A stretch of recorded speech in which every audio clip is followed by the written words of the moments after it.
हैदराबाद में हुए धमाकों के बाद मुंबई भी हाई अलर्ट पर है। मुंबई पुलिस जोन 4 के डीसीपी दत्ता कराले ने मुंबई के वडाला इलाके में बीती रात छापेमारी करते हुए लगभग 80 से ज्यादा पुरुष और महिलाओं को पूछताछ के लिए हिरासत में लिया है। हिरासत में लिए गए सभी लोग बंगाली हैं। पुलिस को शक है कि इनमें से कुछ लोग बांग्लादेश के नागरिक भी हो सकते हैं, जो अवैध तरीके से बंगाल के रास्ते मुंबई घुस आए हैं। हिरासत में लिए गए सभी लोगों से ये जानने की कोशिश की जा रही है कि उनकी पहचान क्या है, उनके पास आधार कार्ड, चुनाव पहचान पत्र और राशन कार्ड है या नहीं, इस बात की भी जांच की जा रही है।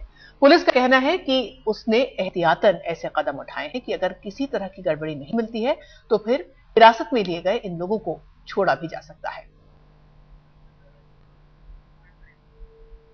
आपको बता दें कि हैदराबाद में हुए धमाकों के बाद 6 शहरों को अलर्ट में भी रखा गया। वैसे आपको यह भी साथ में जानकारी दे दें कि अफजल गुरु की फांसी के बाद से ही, यानी 9 फरवरी के बाद से ही देश भर में इस तरह के अलर्ट्स की बात गृह मंत्रालय की तरफ से आई थी। इंटेलिजेंस एजेंसीज ने पहले ही इस तरह की वारदात होने का शक जताया था और आगाह किया था गृह मंत्रालय को कि देश भर में सुरक्षा के बंदोबस्त को बेहतर बनाया जाना चाहिए, क्योंकि आतंकवादी कभी भी किसी भी साजिश को अंजाम देने की कोशिश कर सकते हैं, और जो कि हुआ भी हैदराबाद में। लेकिन फिलहाल मुंबई से 80 लोगों को हिरासत में लिया गया है पूछताछ के लिए, और देश के 6 शहर अलर्ट पर हैं, जिनमें से एक मुंबई भी है।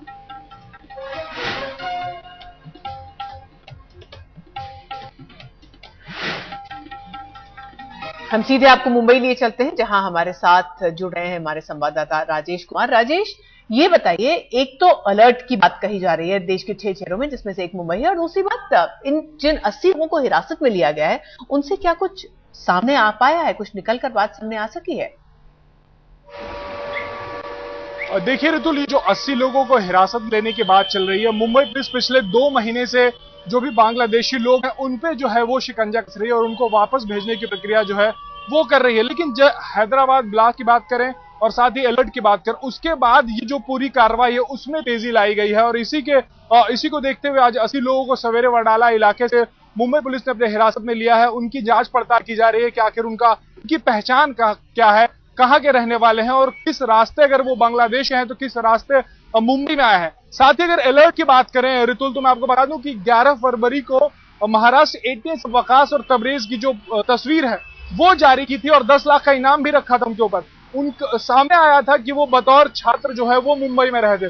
तब से ऋतुल, और हैदराबाद धमाके के बाद और अलर्ट के बाद जो होटल्स है मुंबई में, साथ ही जहां पे छात्र जो है वो किराए के घरों पर रहते हैं, उन इलाकों में खास करके मुंबई पुलिस और एटीएस की टीम जो है वो अपनी दबिश बना रही, वहां पे जांच पड़ताल, वहां पे छापेमारी की जा रही है, जहां पे उनको शक हो रहा है कि इन इलाकों में जो है आतंकवादी छात्र बन के रह सकते हैं। उन इलाकों में खास करके कॉम्बिंग ऑपरेशन किया जा रहा है और जांच पड़ताल की जा रही है। साथ ही जो आमतौर पर धमाकों के बाद देखने को मिलता है शहर में, जो चाक चौबंद सुरक्षा के इंतजाम वो भी देखने को मिल रहे हैं, जगह जगह नाकाबंदी की जा रही है, रेलवे स्टेशन पे भी चेकिंग की जा रही है। लेकिन इस बार अहम यह है कि लॉज और होटल्स में मुंबई पुलिस के अधिकारी खुद जाकर होटल्स में या फिर किराए जहां पे लोग रह रहे हैं वहां पे खुद ही चेकिंग कर रहे हैं। साथ ही रियल एस्टेट एजेंट्स पे भी शिकंजा हुए मुंबई पुलिस का वो कस रहा है। उनसे बार बार पूछा जा रहा है कि अगर किसी को घर किराए पे दिलवाया है उन्होंने पिछले 1-2 महीने या पिछले 1 साल में, तो उसकी पहचान क्या है, किस तरीके से उसकी पहचान जो है वो जानी गई है कि आखिर वो कौन है, कहाँ है। तो कुल मिला के हैदराबाद धमाकों के बाद ये जो घुसपैठियों को पकड़ने का एक दौर है वो थोड़ा तेज हुआ है, वो उसकी कार्रवाई तेज हुई है। साथ ही जांच पड़ताल बाहर से आए हुए लोगों के जो मुंबई में रह रहे हैं जी, किस इलाके में रह रहे हैं, कौन है, क्या है, वो भी की जा रही है। जी ऋतुल, शुक्रिया राजेश इस पूरे विस्तृत अपडेट के लिए।